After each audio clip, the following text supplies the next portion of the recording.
Hello and welcome back to One-on-One Shadowboxing. We are going to continue our discussion with Malcolm Mameli about the Day-Door spirit. So Malcolm, get into that. What's the legislation Day-Door is introduced in Parliament and what's happening with this legislation? Because we know we got the issue is the forced amalgamation of so many suburbs in Perth to make some imaginary more efficient local government system. The Day-Door provisions allow for 250 or 10% of a local area to object to a proposal to amalgamate and force the government to put the issue to the people. So 250 people or 10% of a local area can say, we object, and that forces a referendum. And the referendum would then decide yes or no, whether it went ahead. And I think that's a wonderful thing. I think it gives the community the power to protect their community spirit if they believe that being incorporated into a larger body is not in their interests. So the Day-Door law says you need to have the consent of the electorate of the two suburbs if you want to amalgamate them with the instructions of the minister, and the people need to be asked. Not necessarily both, because one might be happy and the other might be unhappy. So the signatures can come from either of or the combined. Correct. This is true even if it's two suburbs. So for argument's sake, the one that Tom Day-Door was reacting to was Netherlands, which tends to undertax their community, and Subiaco. Subiaco's got good reserves and they're a richer council, and they wanted to amalgamate the two, and and Tom Day-Door rightly recognised that there was a different sense of community. They both have community values, they both have, but they're different values. Different mentality, different lifestyle, different people. Precisely. And so he put this provision in. Now, the government would probably take the view that, hey, it's just a piece of legislation. It was put in there in the first place. We can change it. Wrong. It's not like that. Democracy doesn't work like that. Because it's our vote. Right. It's our right. You cannot take that right away. Once you give the people the right to a vote, you can't take it away without a clear mandate from the people. The people have to show you they want it. However, Colin Barnett and his government want to change the Day-Door legislation because they recognize now if that exists and functioning, the government could not really force amalgamation on territories or between suburbs who don't like that idea. Well, that's right, if they don't like it. But who's to say they won't like it? My take on it is that the government's job is to research issues, find out what's best for us as a people, explain why it's best for us as a people, and then do it. Exactly, But Marco. if there's a law that says on one particular matter, not only do you have to explain to people what you're going to do, you also could be subject to their opinion in a plebiscite, in a referendum, then to suspend that is, in my view, and I've said this elsewhere, akin to treason. You're trying to usurp the fundamental of our democracy, which is the ultimate authority is the people.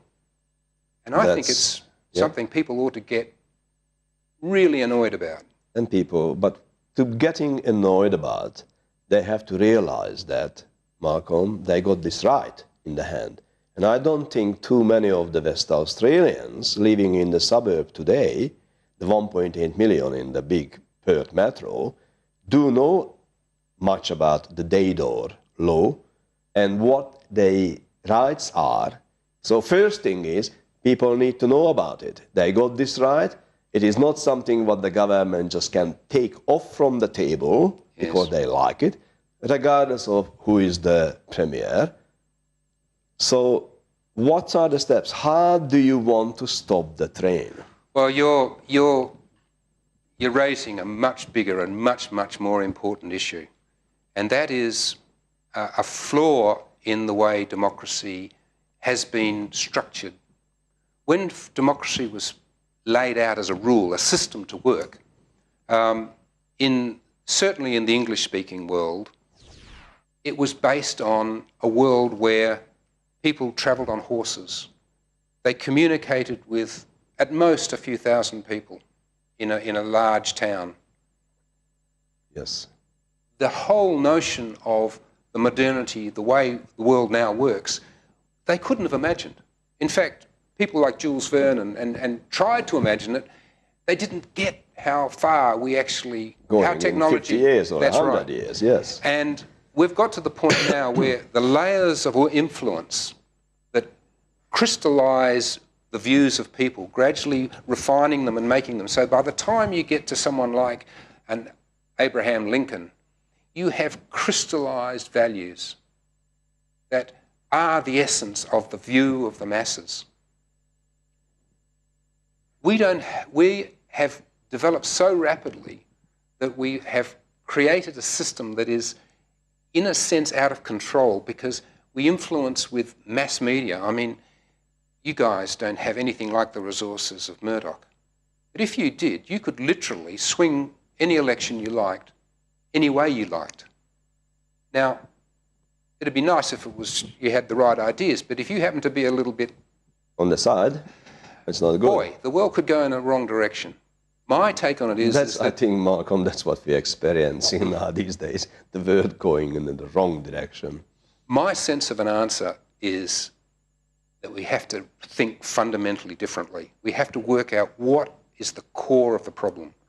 My sense is we have a judicial system that looks after our individual. So when we're in conflict with the law, yes, we have the judicial system to make a decision. We don't have a mechanism like the judicial system to protect our political system. So we have what I believe, I term it the media-politico complex, where the media and the political world have shrunk down to a very powerful core which are so interwoven that they totally depend on each other. And when Eisenhower said the military-industrial complex, yes, he was describing exactly the same concentration and interconnection of powers that destroys the best of human spirit. Now, that's which is community. It is community. Life, yes. That's a long way from Tom Daytor, but Tom Daytor is the building block. The protection of society at the lowest level, where we interact with one another, we know each other and we trust each other, is hugely influential. We need to embed in our system of government a mechanism that goes further than just protecting the local community, but actually protects the system itself, the political system itself, from dominance by very small political parties or the media. But this thing which is missing from the system, or disappeared, or never existed because the system was not needing it, but today it's needed, it is democracy, direct democracy, when the people not giving a blank check for the elected members, for the representatives of the people, yes, that's right. And they got the right to pull the strings, yes, not the masters pulling the string of the people. Yeah. We need to have the rights and the mechanism to tell them when they're wrong and we don't want their directions. That's right. I think what you're describing is a really powerful local government system. The more powerful local governments are, the harder it is for states to just do what they like. And the stronger states are, the harder it is for national governments to just do what they like. The difficulty we have is that the state government is trying to totally dominate local government, and that is a huge mistake. Destroy the whole establishment of the local government. Yes, that's right. And the difficulty is it's a complex argument. Getting the people to rise up and say, don't take our votes, well, they've got the shopping to do, and, you know, a lot of people are running 2 or 3 jobs.